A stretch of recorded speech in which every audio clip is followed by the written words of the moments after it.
Hello, everyone. I'm Anumani, your modern day shaman and the author of Unmasking Your Soul, a transformational journey of truth, light, and healing. And today I'm honored to have my friend and co-author, JK Chua, joining us as a special guest. And he's joining us from Singapore. Yes, hi. Welcome, JK. Hello. And JK has a really awesome background there that I've been fascinated with, and I asked him to talk about a couple of the things that are on the picture there behind him. So JK, tell our audience a little bit about, for those who haven't been to Singapore, some of the places that are right there behind you on the picture there.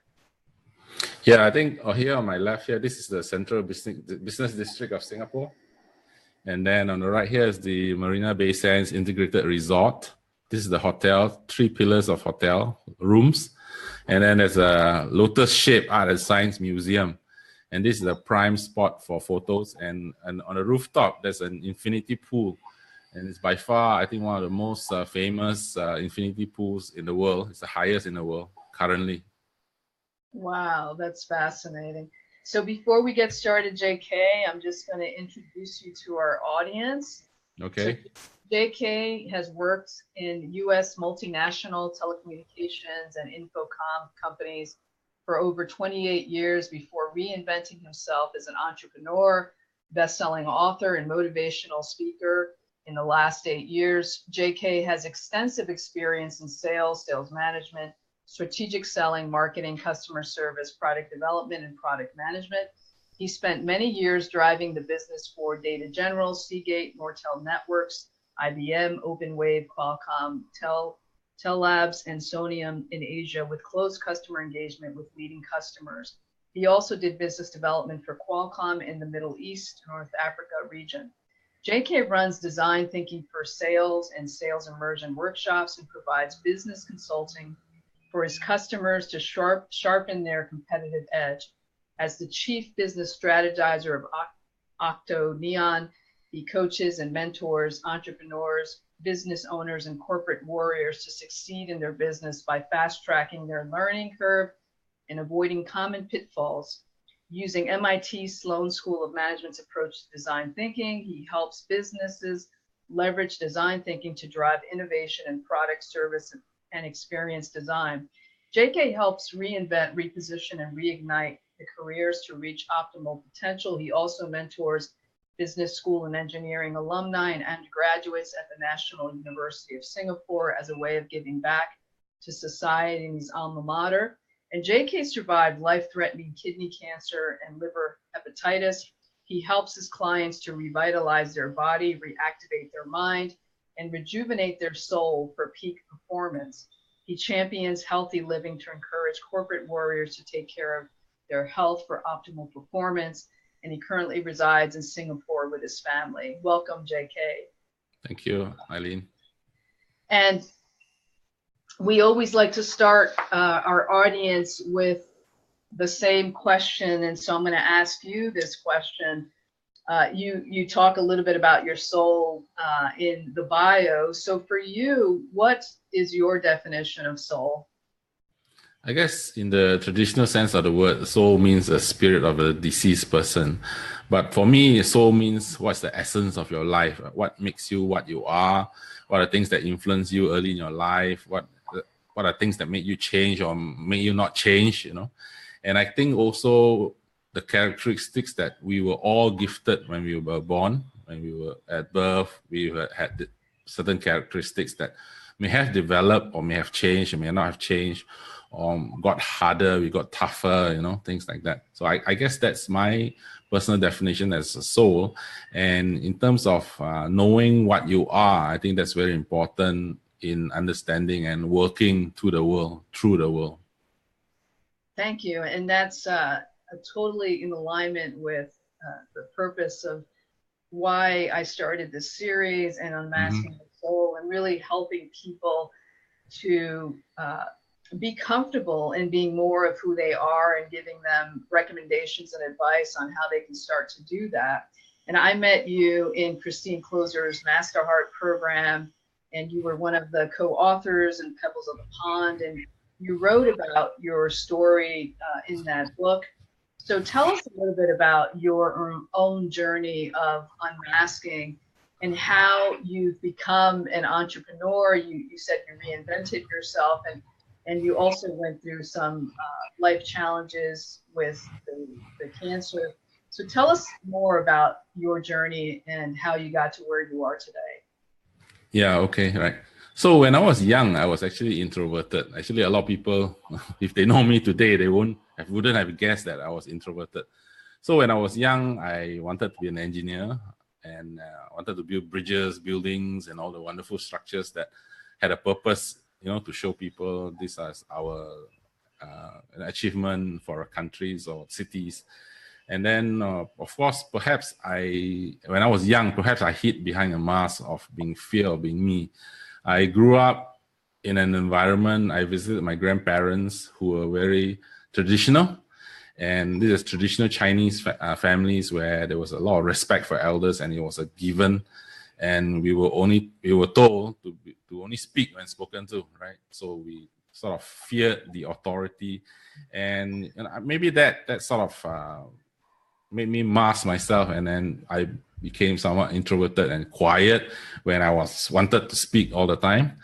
But over the time when I started working, when I started becoming exposed, the mask slowly disappeared because I met new people. I met people who could, provoke me maybe, or maybe just draw the extrovert in me. And slowly but surely, I started to express myself. And I also realized at that time that the people who are successful are those who were go-getters.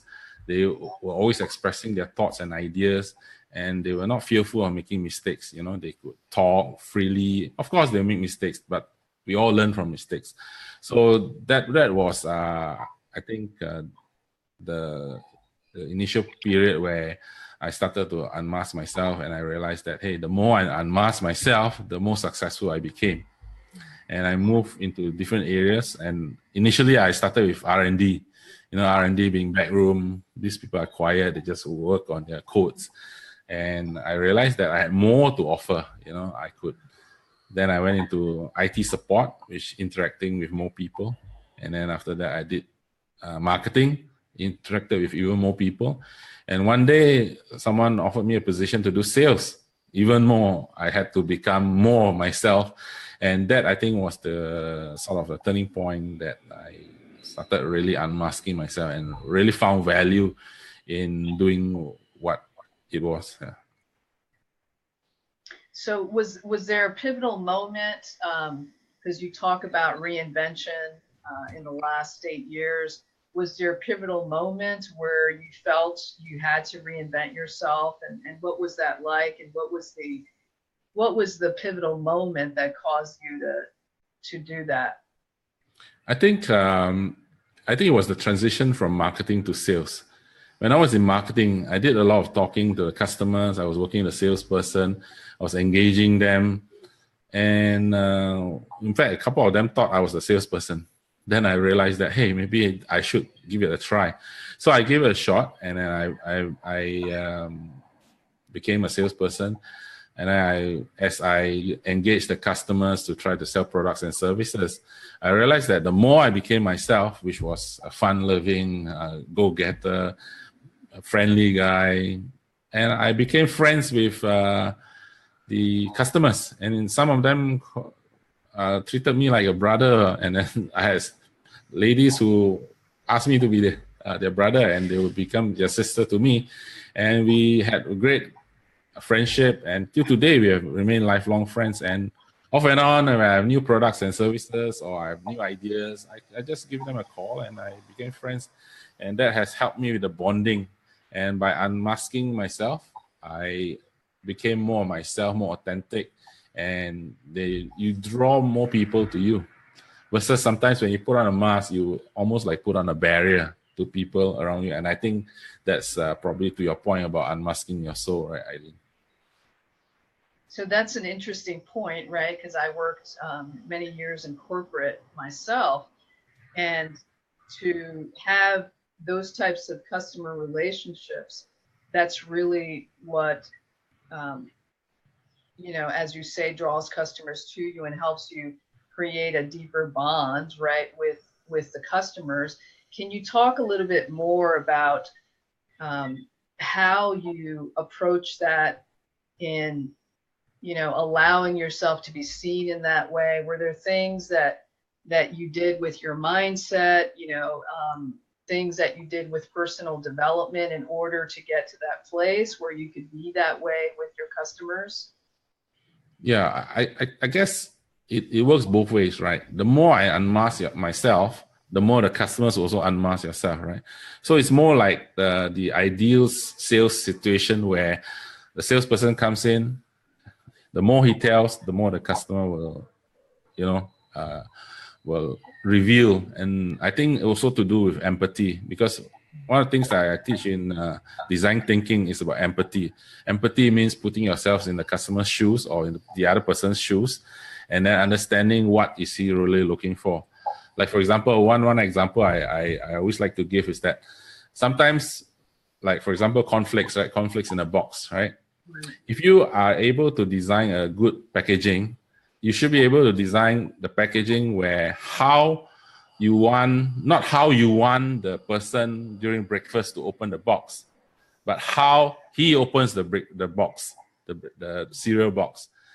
When you think of how he opens it, it could be different from how it's packaged.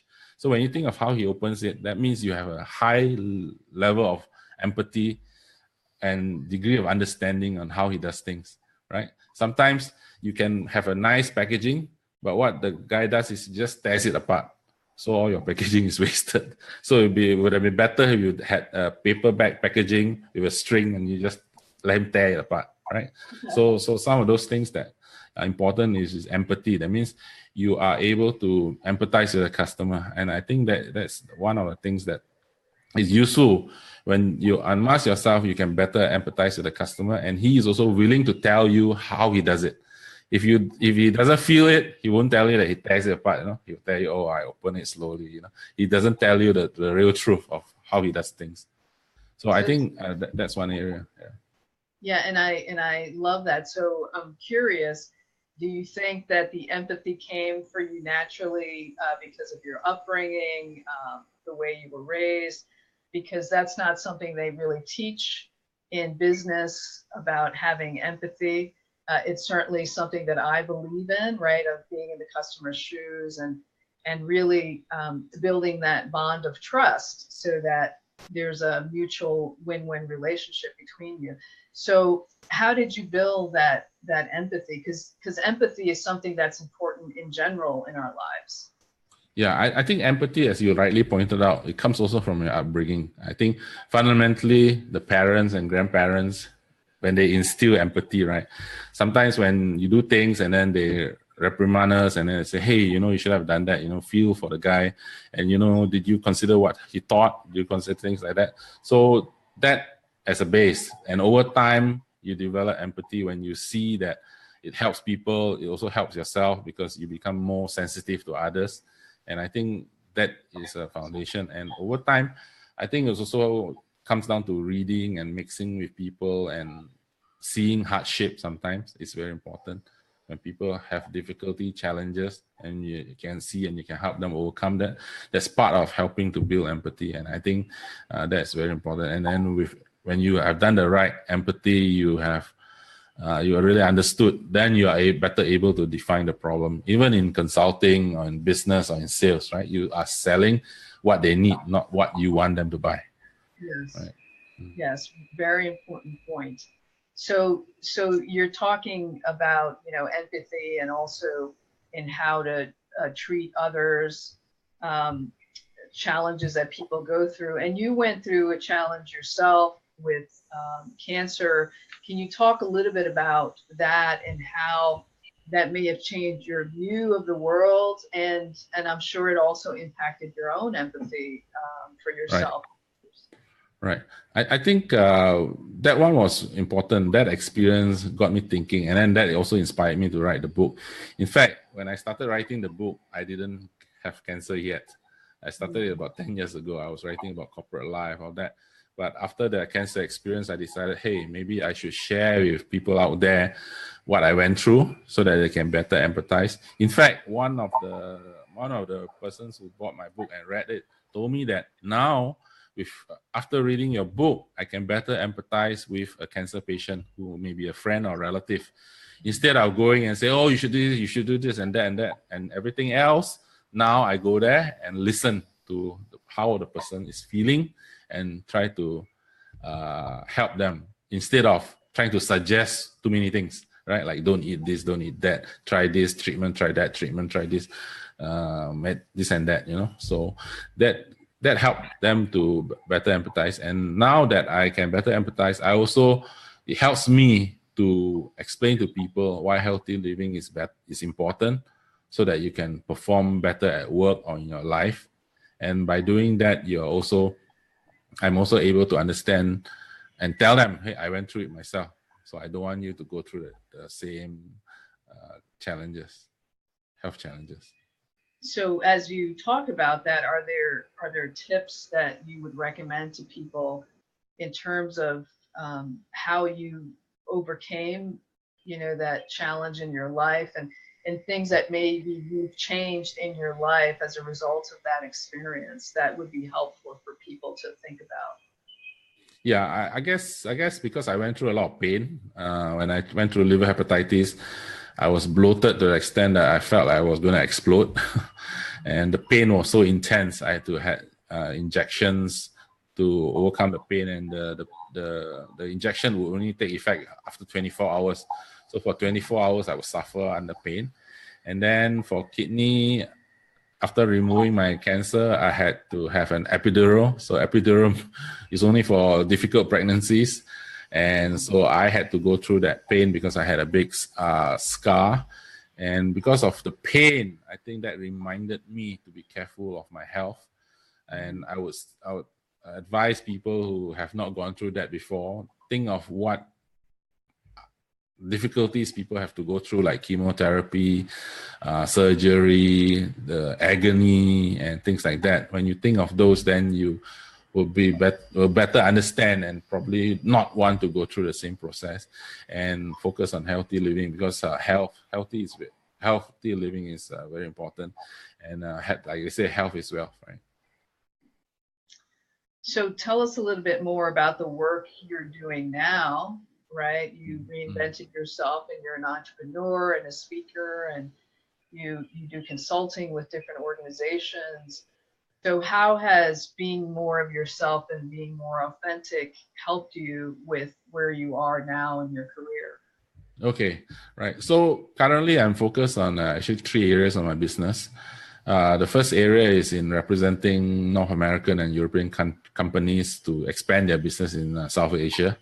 By being authentic, I'm better able to relate to customers, and I also better engage with the vendors themselves, because they also want to work with people they want to work with, right? And by being authentic, they see the value and they know where I'm coming from. I also don't hide the challenges I face, because doing business is not not just a bit of roses, right? You also tell the bad things. And I think by being authentic, being honest about the challenges, you also be able to get some teamwork going, so that we all can work together towards overcoming those challenges. Versus if everything is perfect, then it's too good to be true, right? Yeah. And second area is in training on workshop on competitive selling. I use the Sun Tzu's Art of War military strategies, like know yourself, know your enemy, know the terrain, and victory will be yours. So that's one of the quotes. So when you say you know your enemy, meaning your competitors, your customers, your capabilities, your core competencies, and then know what's the terrain, meaning the industry, the environment. And then by being credible, we are able to work with the customers better, and we can also use design thinking in the empathy part, empathize and define. This is like we talked about earlier, how you can actually better empathize with the customer so that you can provide a better solution through your products and services. And you can also help to understand the customer's challenges. And of course, the third area is the area of healthy living. After overcoming life-threatening kidney cancer and liver hepatitis, I help my clients to sort of revitalize their body, to sort of focus, do the right things. Because I also did a lot of research when I went through the kidney cancer and liver hepatitis. I did a lot of research on what constitutes good food, what you can do, what you can. And of course, my philosophy is not about you cannot eat this and that. My philosophy is about moderation, a little bit of everything. And also the part about losing weight, maintain a healthy weight. I think that's also very important because cancer cells feed on fat and sugar, right? If you can sort of maintain a healthy weight. And to me, maintain a healthy weight is not about diet, not about this and that. It's about mindset, right? If you have a mindset that I want to lose weight, you would just eat less and exercise more. It's actually a very simple formula to lose weight. You output more than you input, right? You eat less and you exercise more, you naturally lose weight. But if you eat more but don't do anything about it, you naturally put on weight. So that's one of the things that I also like to champion. And if for customers that I know well, I would sometimes talk about healthy living just for their benefit, not so much on promoting my sales, just as a person, as a human to human interaction, I will help, encourage them to be healthy. And you mentioned something about, healthy foods and the foods that are not good for cancer. So can you mention some of your philosophy around that, tips on what people should consider as they're putting food into their body and into Okay. All right. So for me, right now, if possible, I juice every day. I juice celery, carrots, green apple. This is for my liver. And of course, fundamentally, when you do juicing, you're actually juicing straight. It's almost like eating fresh fruits, right? Because for fresh fruits, you cannot just eat. How many apples can you eat, right? But if you juice it with the pulp, then you can probably consume more and faster. And I think that's one area. And then the other one is the body mass index, BMI, right? How to maintain a healthy body weight. And of course, ideally, we all like to be very slim, right? But I think if you are within 10% of the ideal weight, I think it's good enough. Then you just continue to maintain. And I think one of the oncologists advised me is to walk at least 30 minutes. And I realized something, brisk walking for 30 minutes, you start sweating at the 20th minute. So it means that you will start sweating and all the toxins will come out. And I think having a high level of fiber in your diet also helps to, get all the toxins out of your system. And of course, drinking a lot of water and reducing sugars and fats. So, and then I also have a natural reaction when I happen to eat too much fat, I naturally spit it out. I think it's a natural reaction. I don't know, it just happened. Maybe thinking through all the pain I went through, I don't want it to happen again. And I think the other very important thing is I practice myself. Perhaps maybe it helps through meditation also, and sort of sometimes listening to your body. It's I'm very sensitive to pain I experience in my body.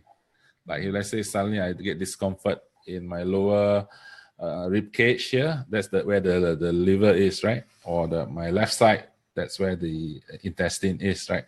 So I'm very sensitive and I'm very aware. And I guess we can all build awareness because I've read many books and many people have said that sometimes all you have to do is pay attention and listen to your body. Yes.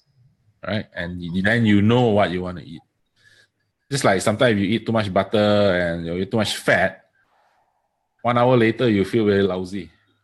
Yeah. So we should all try to listen to our bodies more. No, and that's an important point because our body does speak to us. We just need to listen and be aware. And to your point, there are certain foods I know that when I eat them, like I feel drained energetically. Correct, That's correct. a sign that it's probably not good for me. So we need to pay attention to how our Yes. body reacts to the food.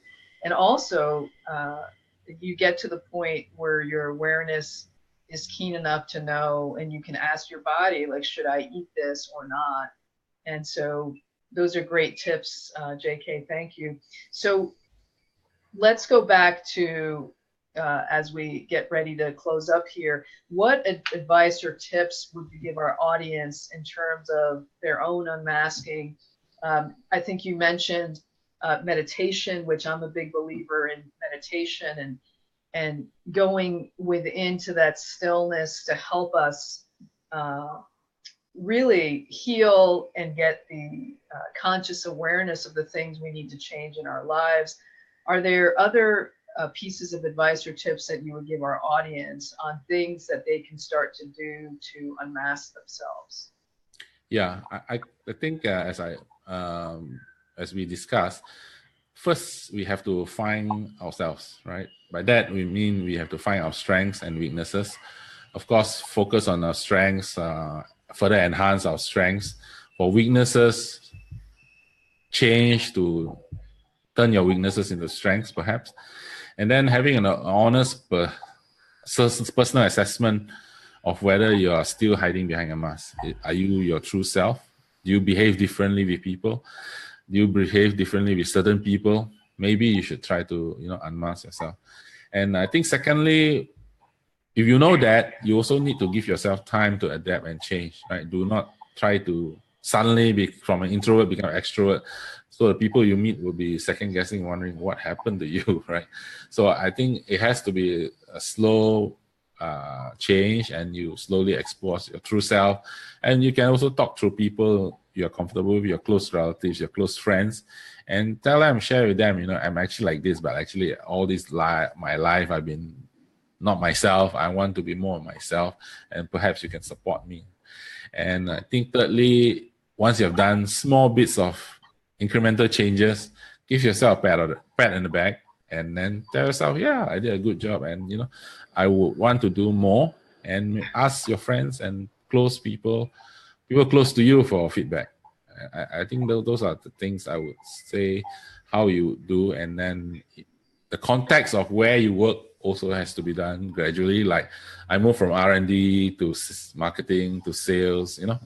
It move small, take small little steps to make the big step. Thank you. And I just want to reiterate the whole getting help as you begin to unmask yourself. It is a journey. And I wouldn't be where I am without the help of key people in my life and people in a community that really supported me, who didn't judge me and who helped me to see the truth and helped me feel safe and being more of Right. my. Yeah. So thank you for mentioning that, because I think that's a really important point. So lastly, if people want to know more about working with you, how can they contact you? Oh, okay. You can visit my website at www.octoneon.com/strategizers, STRATEGYZERS, or just octoneon.com, OCTONEON.com. And you just mentioned that you attended this. I can probably give you a discount code of any programs that we offer.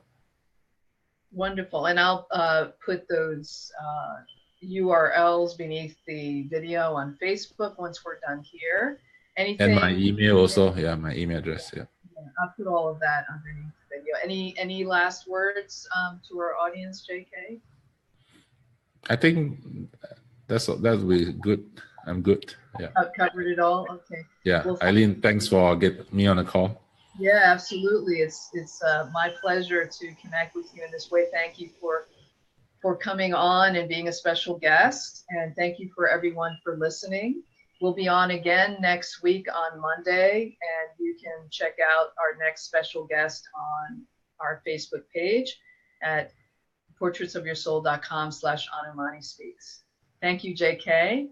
Okay, thank you guys. Take care. Bye. Bye.